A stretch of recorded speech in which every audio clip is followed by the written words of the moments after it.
Allahu Akbar, Allahu Akbar. Isaiah chapter 51 verse 14. So we were just looking at verse 9. Did you not do this? To those whom the Lord has ransomed will return. I am the one who consoles you. Why do you forget the Lord who made you? And then it says, the one who suffers will soon be released. He will not die in prison. He will not go hungry. Does it sorry, sorry. Which verses were they? This entire time I thought I was reading from the, but it's sharing it on the screen. It's verse 14. The one who suffers will soon be released. He, singular, will not die in prison. He will not go hungry. Who is this referring to, Frank? I could see this as referring to Jesus. The one who suffers, right? Yeah, yeah. What does God say he will not do? Which verse? The same verse, verse 14. It's on the screen. It's the second highlighted line. He will not die in prison.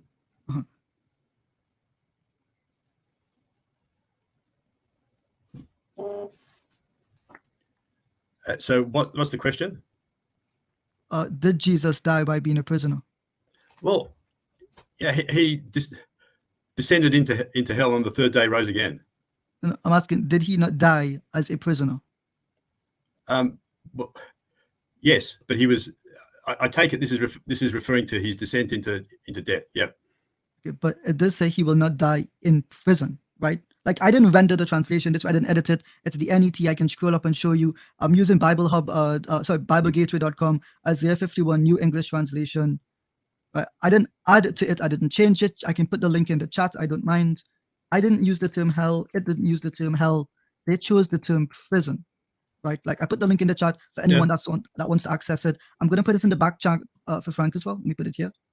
I'll just read I'll read the ESV. It says, "He who is bowed down shall speedily be released. He shall not die and go down into the pit, neither shall his bread be lacking." Yes. So he will not die and he will not go down into the pit. I think you just said to us, Jesus did descend and then he rose. Yeah. So he will not go into the pit and he will not die. Well, the fact that he comes back out of it, I think he's not left captive in the pit. But Frank, it doesn't say he will not be captive in it or in the pit. It says he will not die, full stop. It doesn't say he will not die temporarily. He will not die once. It literally says he will not die in prison. I don't think that's a particularly good rendering there, but it's like he will not die and go down in the pit together. He's not lost forever. He comes back. So look, it is a poetic way of expressing what's coming. So if someone says to you that you won't die, Frank, you mean that you are going to die, but you'll be alive again? Well, actually, the New Testament does say that. Does Isaiah say that?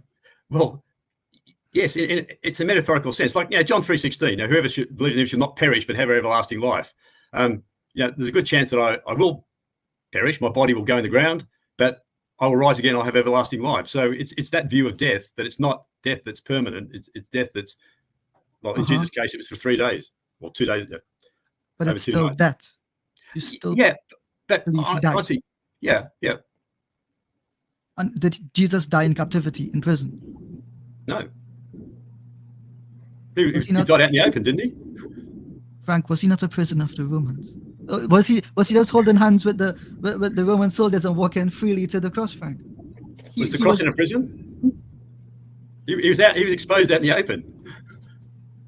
I mean, to be honest with you, Frank, this is, with all due respect, this is sort of, I would have to say to my Christian friends, I don't think Frank is, doing justice to your faith, and we don't hold these sorts of word games as a serious argumentation in favor of Christianity, and because I feel embarrassed for the other Christians that are watching this sort of just word game. He will not die and not go into the pit. He will die and go into the pit and come back. That's what it actually means. Okay, it's poetic language. That means if I read something that says yes in the Bible, you're saying no, actually it means no, but yes comes later on. Or it's just turning everything upside. It means nothing that we read has any face value. Nothing that we read can actually be read and understood in any straightforward way. And the opposite would be the meaning.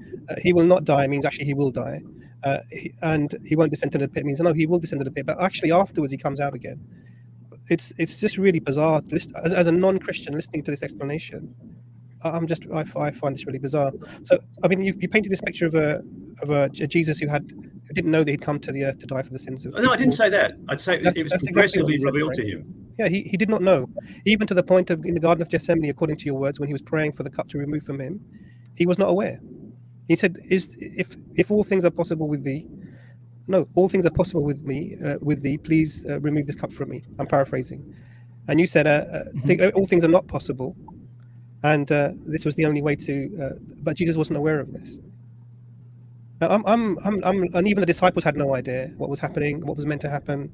They were all caught unawares. So Jesus spent all this time with the disciples, teaching them everything except for the most important.